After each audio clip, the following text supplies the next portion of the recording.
Hi, so today's leader lesson is around how to own your time. My name is Kristin Constable, and I help high-impact entrepreneurs lead wildly successful businesses while living rich and fulfilling, values-driven lives. And these lessons are a series of videos that in under 5 minutes, in each video, I'll share one common challenge that high-impact leaders need to overcome at some point or the other, and I'll share one practice or tool that you can begin to implement to support you in mastering this challenge for yourself. So today's leader lesson is all around a common challenge around how to own your time. So if you've ever caught yourself saying something like, I don't know where the time goes, or something along those lines, I'd love to hear what your common complaint around time is. So comment in the comments below with your common complaint around time. Maybe it's you're too busy, or maybe you don't get time for the things that matter to you most. Whatever it might be, comment below with your common challenge. Now, the thing is, time is our only non-renewable resource. It is the most precious resource we have, yet often we treat it like we have an infinite supply of it. We let it slip through our fingers and just let it go and, have other people maybe own where that time goes or where your time goes. What I want to challenge you with today is to switch that mindset.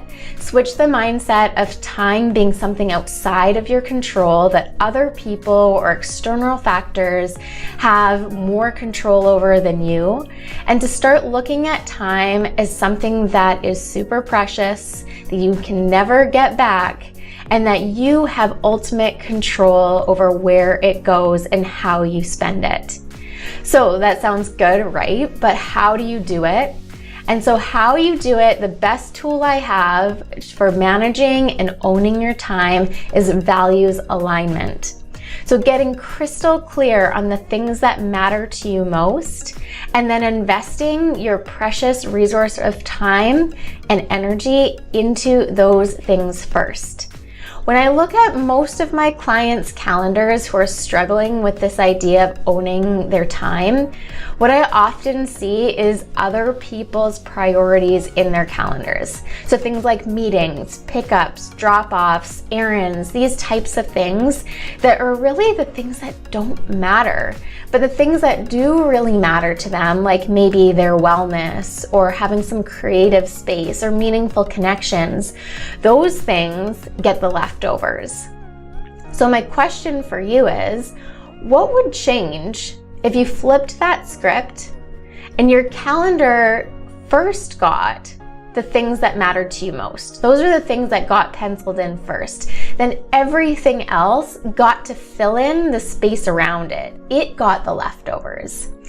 So the practice for you here is to first get crystal clear on what those values are.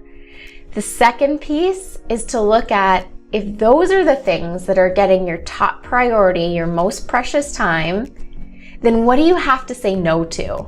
And this is the part that people find hard. It's easier to say yes to a bunch of things. Yeah, of course I want to spend more time on wellness or meaningful connections. But we have to understand that time is not infinite. And so if we're saying yes to that, we likely have to say no to something else. But this is where the leadership tool comes into place.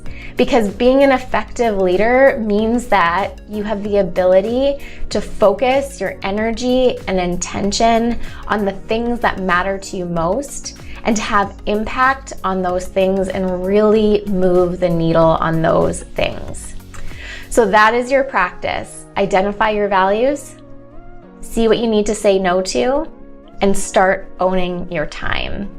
So if you need some help identifying what those values are, no worries, I've got you. You just head on over to my website and there's a values exploration exercise that you can start digging into there. I'll put the link in the comments below. And I'm a big fan of accountability buddies in this type of work. So if you know somebody that could start getting a better handle on owning their time, share this video out with them and do this together. It's a really fun practice to take on together. So that's this week. Next week's leader lesson is going to be on another great topic, and it's going to be all around the importance of fundamentals. So tune in for that then, and I'll see you there. Bye.